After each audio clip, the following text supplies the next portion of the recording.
mesma pandemia de Covid-19 impediu milhares de pessoas pelo mundo afora de protestarem no domingo. A morte de George Floyd por um policial branco, gravada e transmitida nas redes sociais na última semana, gerou uma onda de indignação e uma reação em cadeia de escala global, com manifestações contra o racismo, a discriminação e o preconceito. Incêndios do lado de fora da Casa Branca, ruas de Nova York lotadas e lojas em Santa Mônica destruídas.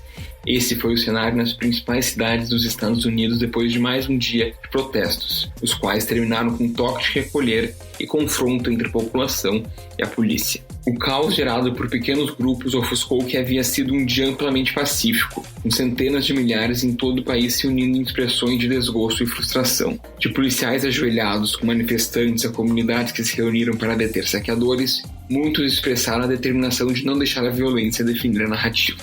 No Brasil, os manifestantes pediam o fim da morte de jovens negros nas favelas, como a do menino João Pedro, de 14 anos, morto em abril durante uma operação policial no Complexo do Salgueiro, no município de São Gonçalo, no estado do Rio de Janeiro. Paralelamente, o governo de Jair Bolsonaro foi alvo de grandes manifestações de apoio e de repúdio. Em Porto Alegre, um grupo vestido de preto protestou contra o governo na Rua dos Andradas, perto da Rua General Bento Martins, onde está sediado o Comando Militar do Sul. Lá, vestindo verde e amarelo, vários apoiadores faziam sua apologia à intervenção militar contra o Supremo Tribunal Federal e o Congresso Nacional. No Parcão, gaúchos pró-Bolsonaro também se reuniram. No Direto ao Ponto desta segunda-feira, 1º de junho de 2020, vamos discutir esses movimentos e o que eles representam no atual cenário brasileiro. Eu sou Eric Halpe, bem-vindos.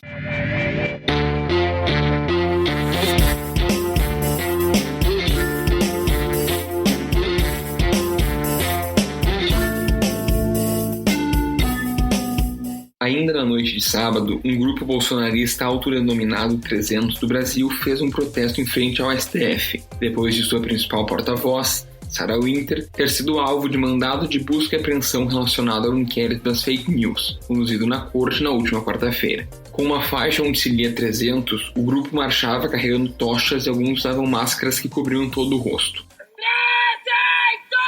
300! 300! Brasil! Arru! Arru! Arru! 300! Brasil!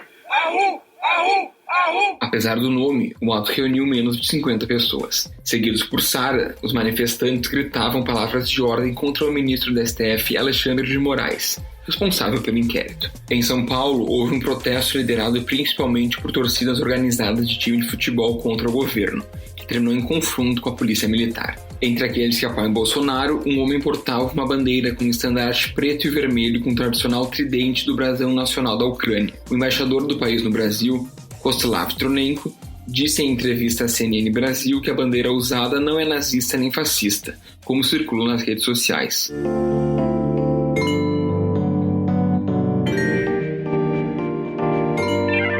Essa bandeira rubro-negra é a bandeira histórica que significa a terra fértil da Ucrânia, faixa negra, e o sangue que ucranianos durante séculos derramaram na luta pela nossa soberania, liberdade e independência.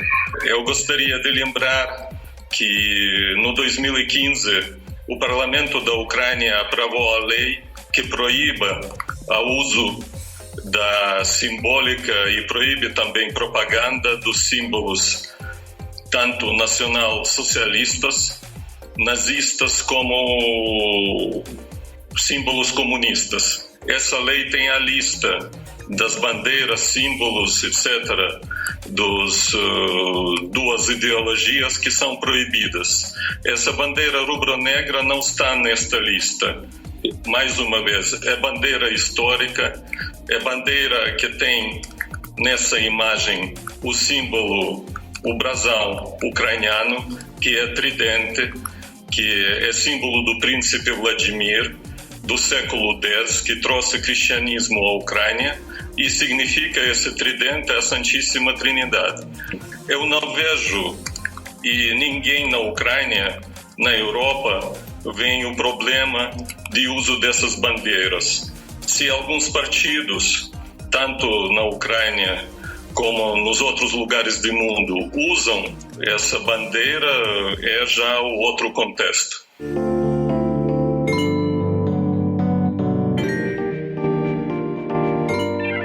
Contudo, o Private Sector, setor direito, uma organização paramilitar criada em 2013 que virou partido político por lá, se apropriou do símbolo. O grupo é banido na Rússia por ser considerado neonazista e terrorista. No Rio de Janeiro, houve manifestações contra e a favor, simultaneamente e no mesmo local, em Copacabana. Na Cidade Maravilhosa, a imagem de um policial militar que apontou um fuzil para o rosto de um manifestante desarmado viralizou nas redes.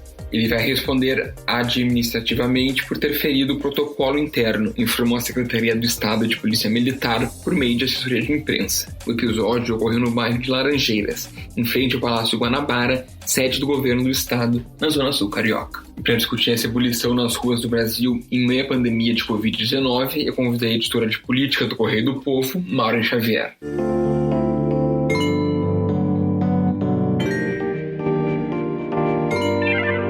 Maureen, como a classe política reagiu a esses protestos de domingo? Olá, Érica. Olá, ouvintes. Pois é, as reações elas ainda estão acontecendo. Na verdade, tem uma grande expectativa de que ao longo dessa segunda-feira o presidente da Câmara e o presidente do Senado se manifestem, uma vez que isso não aconteceu ao longo do domingo. O que eu pude acompanhar, assim, dando nas redes sociais e até conversando com alguns políticos, o desdobramento ainda é muito ideológico, né? Ainda há muito aquela coisa de que quem defende quem estava a favor do governo federal, assim como quem defende os atos democráticos e contra o governo. Tu ainda vê essa polarização, ela ainda apenas restrita ao discurso, né, sem uma posição mais frente. O que deve acontecer ao longo dessa segunda-feira, até para poder compreender um pouco melhor do que esses atos que aconteceram no Brasil, São Paulo, no Rio de Janeiro, em Porto Alegre, o que eles realmente representam, né? Eu acho que dá para fazer várias leituras do que aconteceu ontem, e alguns pontos eu acho que é bem importante a gente contextualizar, né? Eu acho que justamente eu tinha aqui a pergunta: o que eles representam, esses atos de ontem? Exato, porque assim, eu acho que esse momento ele é de muitas incertezas do que certezas, propriamente dito. E daí a gente pode fazer, né, o que a gente vai fazer depois também, esse paradoxo, um pouco, comparação com 2013. Por quê? Porque ele não é a gente tende a querer concretizar as coisas, mas esse é um processo que ele está ainda em andamento, ainda em transformação, e assim como o junho de 2013, a gente viu como é que começou, mas a gente não tinha a menor noção do que ele representaria e de como ele iria se desdobrar. Voltando para ontem, a gente precisa ver alguns pontos principais, né? Então vamos lá, eu acho que dá para elencar alguns. O primeiro,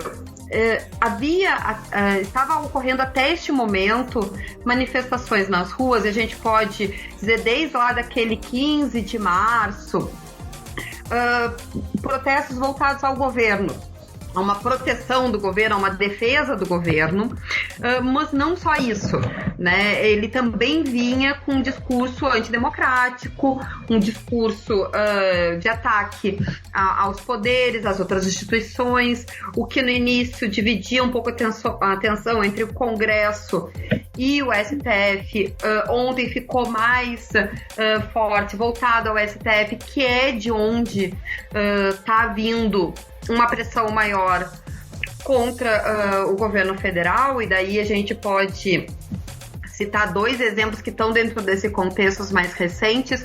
Um é a investigação a partir das denúncias feitas pelo ex-ministro da Justiça Sérgio Moro contra o presidente Jair Bolsonaro, de que ele queria interferir politicamente e pessoalmente em investigações, como no caso da Polícia Federal, e isso gerou uma investigação dentro do STF, que como desdobramento teve o acesso àquela reunião ministerial do dia 22 de abril, que resultou também na divulgação da gravação dessa reunião, o que incomodou muito o Planalto e que está gerando outros desdobramentos e outras instabilidades, também porque atingia ministros, como o ministro do Meio Ambiente, com aquele comentário vamos deixar passar a boiada, porque a imprensa tá dando atenção para a Covid, a própria questão do ministro da Educação atacando o STF diretamente, a ministra do Direito das Mulheres e da Família atacando prefeitos e governadores. Então, o que acontece? É mais uma gota dentro de um copo que está transbordando.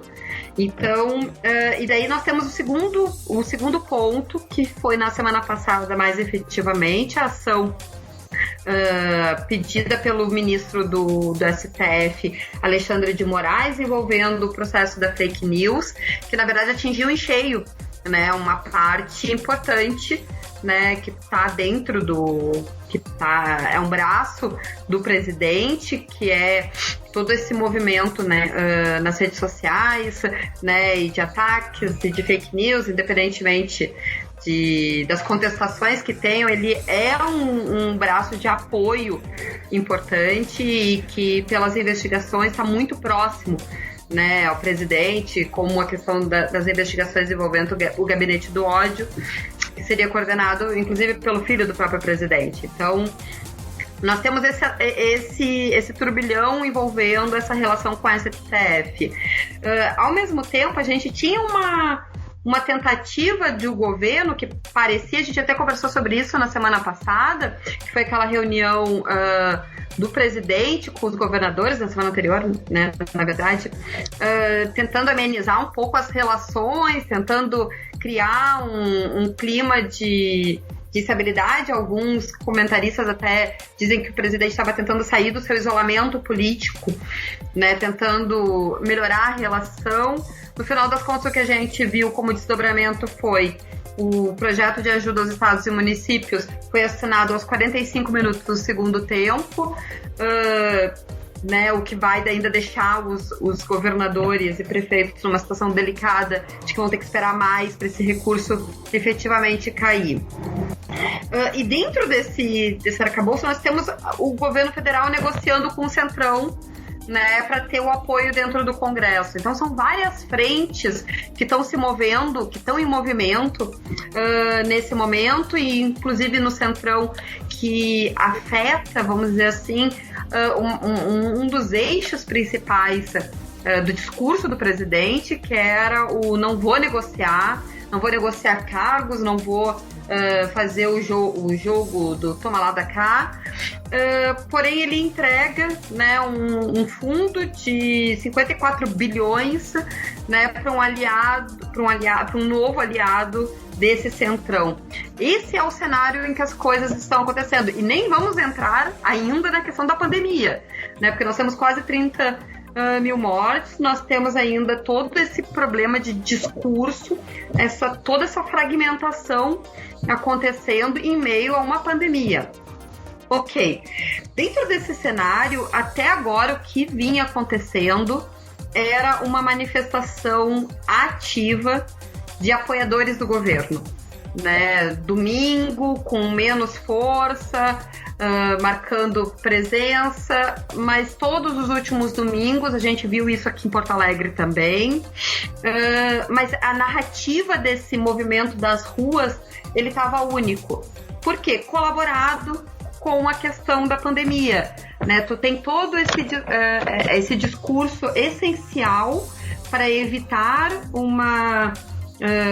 o aumento dos casos, da necessidade de isolamento. Perfeito. Todo mundo está seguindo apenas alguns grupos de apoio ao governo. Isso se rompeu ontem, efetivamente. né, o preço do isolamento, ele acabou chegando à conta de que vale a pena rompê-lo, né, para dizer que as ruas não têm apenas esse discurso favorável ao governo. Era uma coisa que ninguém sabia? Não. Né? Na verdade, essa fragmentação e vamos dizer assim, esse processo que o governo federal estava enfrentando, ele não vinha só dos governadores e de prefeitos que eram a favor do isolamento, ele não vinha apenas de críticos políticos partidários, ele está recebendo força na população de uma maneira geral. E eu cito, por exemplo, a questão da pesquisa da Datafolha, né, que mostrou o crescimento da rejeição, né, ali daqueles que consideram ruim ou péssimo o governo. Então, é um caldeirão. E ontem foi uma demonstração de que começou a ter um embate, né? Não são mais as notas de repúdio, né, o que a gente vinha acompanhando muito, sempre, né, nos domingos, com a presença do presidente. O presidente lá aparecia nesses atos, fazendo algumas manifestações, dando algumas indiretas, outras bem diretas também. E depois a gente vê aquele monte de notas de repúdio. Agora já não é mais notas de repúdio ao ato dele, e sim são manifestos a favor da democracia, né? E daí eu posso citar, por exemplo, 2 que nós tivemos mais especificamente nesse final de semana. Um foi de grupos de intelectuais e de né, personalidades com o movimento Estamos #Juntos, e outro do Basta, que reúne juristas, essa parte do direito, né, para tentar mostrar que não vamos aceitar só esse discurso e esses atos que vinham crescendo, né? Não vamos dizer assim, ninguém imaginava, não. Na verdade, tinha essa expectativa, né, essa incerteza de quando que ia acontecer. O que a gente viu ontem? A gente viu ontem, por exemplo, em Porto Alegre, não foi o primeiro ato contra né, ali em frente à sede do Comando Militar do Sul, aqui em Porto Alegre. Ontem não foi a primeira vez que teve uma manifestação contrária, acontecendo quase que simultaneamente, né? Na semana passada era um grupo menor, há 3 finais de semana também já tinha tido a presença de pessoas contrárias, só que o que acontece? Isso vai ganhando força, né? Então, se alguns dias atrás a gente tinha 10 pessoas num ato a favor da democracia, né, e repudiando os atos a favor do presidente, ontem a gente já tinha cerca de 400 pessoas. Como é que vai ser daqui a uma semana? Ou como é que vai ser daqui a 2 semanas? E como é que vai ser os encontros, né, disso? E daí a gente teve um pouco dessa resposta ontem em São Paulo, né, que nós já tínhamos, e em São Paulo tem uma característica diferente, porque não é apenas um ato a favor do presidente, ele é um ato também contra o governador de São Paulo, o João Dória, que tem se mostrado um adversário, né, ferrenho, apesar de terem sido aliados em 2018, que tem agora se mostrado um adversário em função desse contexto todo da pandemia, mas também de outras posições. Então, é um caldeirão muito forte, e que até então ele não estava demonstrado nas ruas. Ele tinha apenas uma versão nas ruas, que era essa versão pequena de apoio. O que se viu ontem foi uma virada de chave. O que vai vir a partir de agora? Né? Será que esses grupos, tanto a favor do presidente como a favor da democracia e antifascista, vão tomar cada vez mais corpo? E tomando mais corpo, como é que vai ser a reação? Porque o que também a gente viu ontem em São Paulo, né? Uma repressão policial aos manifestantes, né, ligados a grupos a times de futebol e que estavam a favor da democracia, né?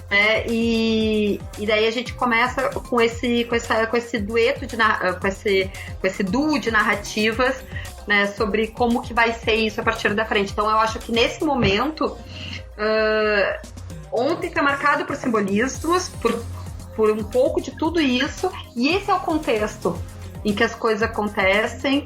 E eu acho que agora é preciso ver como é que vai ser daqui para frente, né? Quais serão os desdobramentos, quais serão as maneiras de apoio. O que a gente já viu hoje de manhã é que o presidente não indica que vai amenizar, né? Hoje de manhã não foi falando para a imprensa diretamente, foi falando para os seus apoiadores, mas pelos registros que se teve, ele criticou fortemente o ex-ministro Sérgio Moro e também fez aquele recado pedindo para que os atos a favor do governo previstos para o próximo domingo não aconteçam, né? Sendo que a gente viu lá no início de março, no início do auge da pandemia, o presidente fazer a mesma coisa. Eu não coordeno esse grupo, eu acho que vocês não devem ir, mas aí quando aconteceu, ele foi lá, desceu as escadas, caminhou, abraçou, né, fez todo esse movimento. Então, exatamente o que essa fala dele vai dizer, disse hoje, ou qual o peso que vai ter, a gente não sabe, mas serão dias bem, como tem sido, né? Não vamos negar, na política de tédio não estamos, né? Mas esse é um cenário, acho que um pouco preocupante do que vem a partir de agora. E Maureen, falando especificamente sobre o STF, o ministro Celso de Mello falou ontem em mensagem reservada a seus colegas que está preocupado com a situação no país, comparou o que vivemos hoje no Brasil com o que a Alemanha vivia antes do crescimento do período nazista. E o ex-presidente Fernando Henrique Cardoso falou hoje à Rádio Guaíba também que é preocupante que a gente tenha no Brasil do século XXI símbolos nazistas em meio a esses protestos. O que isso representa de perigo para a democracia do nosso país, que é uma democracia tão jovem? Eu acho que, indo um pouco ali ao encontro do que a gente estava falando um pouco antes, tem essas vertentes que se sentem agora se sentem legitimadas a aparecer, né? E muitas vezes já, né, o próprio, vamos dizer assim, quando teve os protestos contra Dilma, naquele processo todo de enfraquecimento dela, com as manifestações das ruas, a gente via grupos pequenos, né, que pediam a intervenção militar, que atacavam o Congresso, que atacavam o STF, além das figuras, das principais figuras, lideranças do PT. Então, esse processo e alguns discursos, eles dão voz, né, para que aquelas pessoas que acreditam nesses movimentos antidemocráticos se sintam à vontade para falar, né, para dizer. Claro que isso, em parte, também já está presente nas redes sociais e que acaba ganhando representatividade nas ruas. A questão da democracia, né, eu acho que nesses últimos meses tem sido o principal ponto da discussão da legitimidade dos poderes, das suas responsabilidades, né, e deturpações também sobre exatamente qual é o papel de cada um, né? Quando a gente vê esses ataques que não param, ataques ao trabalho do STF, ao trabalho do Congresso, e que acaba ganhando um pouco mais de força, né? Então, preocupante, acho que preocupante sempre, né? Independentemente do que está acontecendo. Então, o importante é ficar atento. Eu acho que nesse ponto em específico, acho que alguns movimentos podem, até esses movimentos das ruas, de querer coibir e de mostrar, né, que não há espaço para esse tipo de atitude antidemocrática, já é uma resposta. Né? O que antes era, como eu comentava, uma nota de repúdio, agora é uma presença física. Né? Então, eu acredito que a tendência é coibir esses grupos e essas manifestações antidemocráticas, ao mesmo tempo que o principal tem que ser a defesa da democracia. A única coisa que eu acho que é importante deixar bem contextualizada é que todos deveríamos estar lutando pela democracia, né? Inclusive a estrutura toda política que existe é em função da democracia. Então, não deveria existir o contra, né? Que não é o status quo que a gente tem hoje. Então,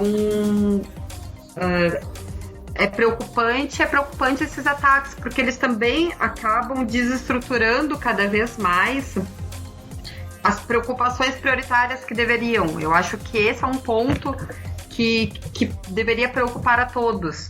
Né, os poderes não deveriam estar preocupados nesse momento na discussão se o que eu devo fazer é questionável, né, a origem. Eles deveriam estar fazendo seus trabalhos. O Congresso deveria estar focado em fazer as ações e discutir os projetos, né, relacionados à pandemia, relacionados à economia, não estar preocupado em ter que responder a ataques, assim como negociar cargos.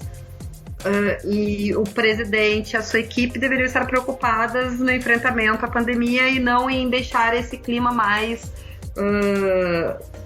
aumentar o atrito, né? Porque se a gente for pensar, os atritos por si só, pela situação de uma pandemia em que nós temos empresários que defendem a reabertura do comércio, que nós temos governantes que estão tentando discutir para achar um meio termo, para tentar estabelecer alguma ordem, a gente tem essa total desordem, né, de responsabilidades. Então, eu acho que preservar a democracia ela deve ser uma preocupação contínua.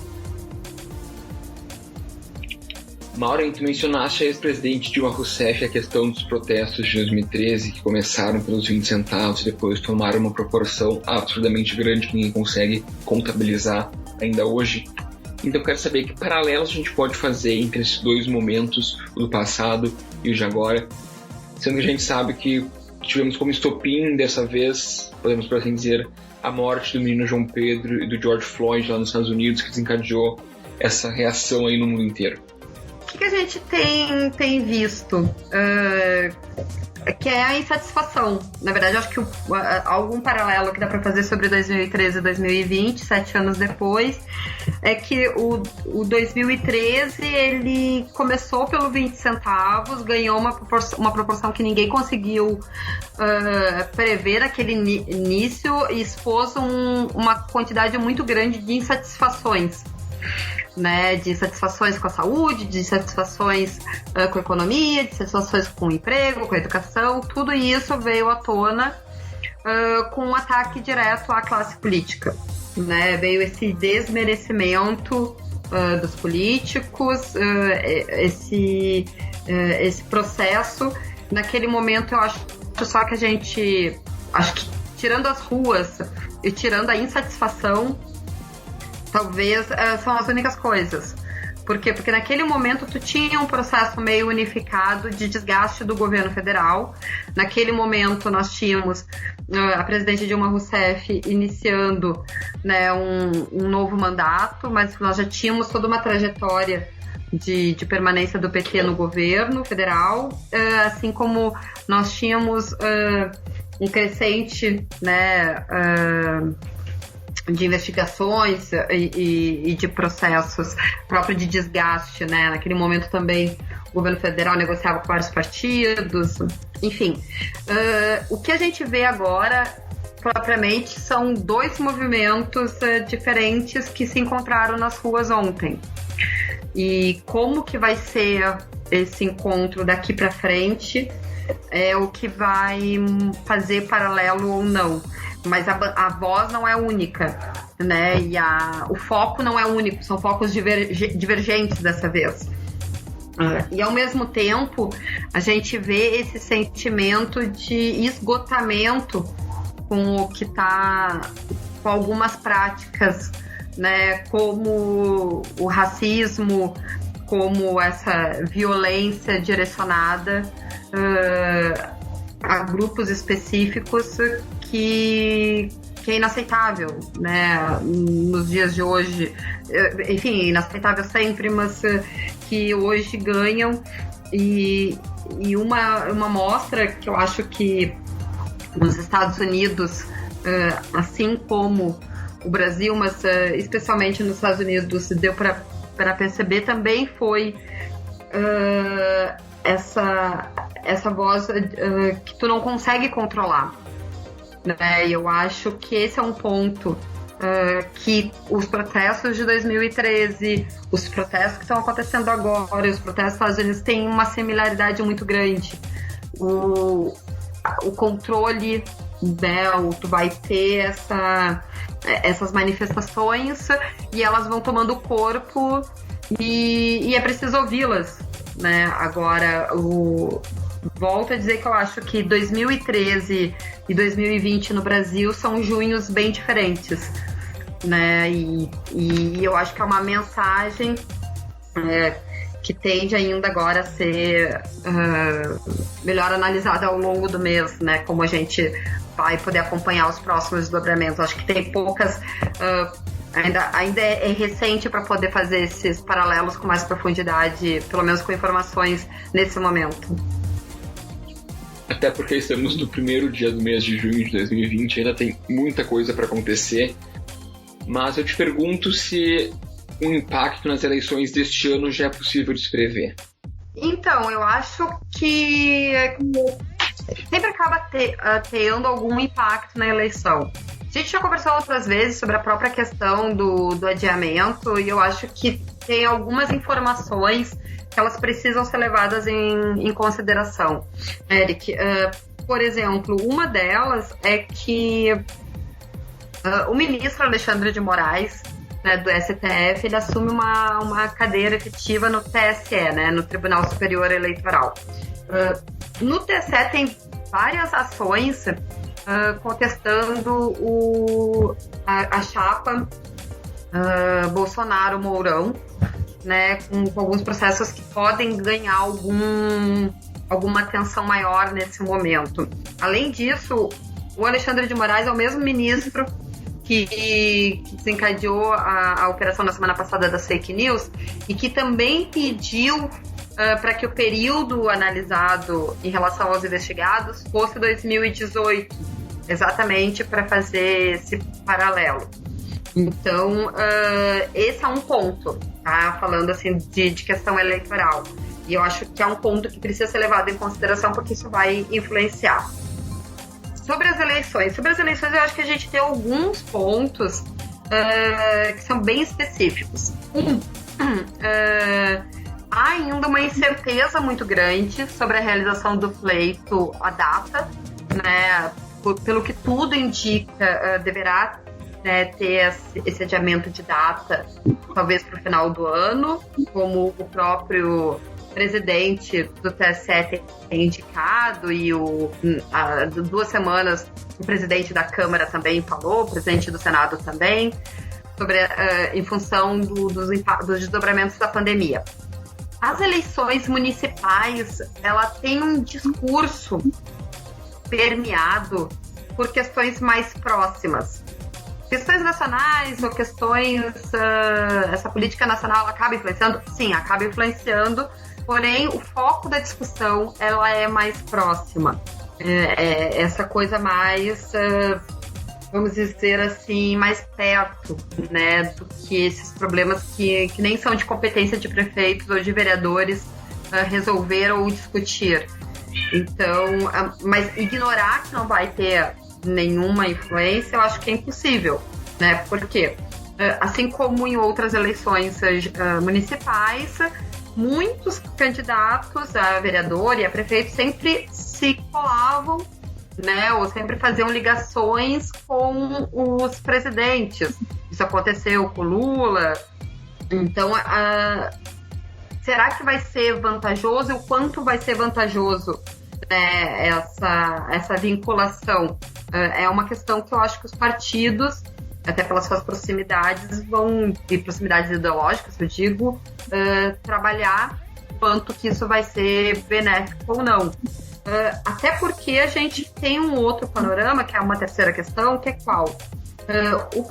O presidente Jair Bolsonaro se elegeu pelo PSL, né? Os seus apoiadores, muito deles são desse partido, tem representantes de outros também, mas enfim. E ele fez um movimento no ano passado de sair desse partido, de ficar sem partido e de orientar, né, que os apoiadores que quisessem concorrer nesse ano se aproximassem de algumas siglas com perfis ideológicos mais próximos, né? A gente viu alguns movimentos nesse sentido. Por quê? Porque o seu partido, o Aliança pelo Brasil, que ele queria fundar, não, né, tá bem longe, inclusive, de se concretizar. Então, talvez teremos alguns representantes mais próximos ao presidente dentro dessas siglas, dentro de siglas diversas. O que isso representa? Isso representa que daqui a pouco alguns partidos vão ter que discutir internamente como se posicionar em relação a isso, né? E esses candidatos também para poder ter o seu fazer essa aproximação ou não. De qualquer maneira, eu acho que, assim, dependendo dos desfechos que tivermos com essa discussão no TSE, porque isso, dependendo do patamar que evoluir, pode representar, inclusive, a cassação do mandato presidencial, né, no ponto mais crítico, vamos dizer assim. Só que a gente também não pode esquecer que há essa rejeição do presidente, porém ele tem uma base de apoiadores, né? Ele não chegou ao cargo sozinho, ele tem eleitores que mesmo com a saída do Moro, que havia uma expectativa nos bastidores de o quanto que isso ia impactar para ele, teve um impacto, porém ele tem a base, né? E essa base está distribuída por todo o país e que vai estar presente nas eleições. Como que ela vai estar presente? Isso a gente vai ter que ainda esperar esses outros desdobramentos. Maureen, muito obrigado pela participação aqui no Direto ao Ponto.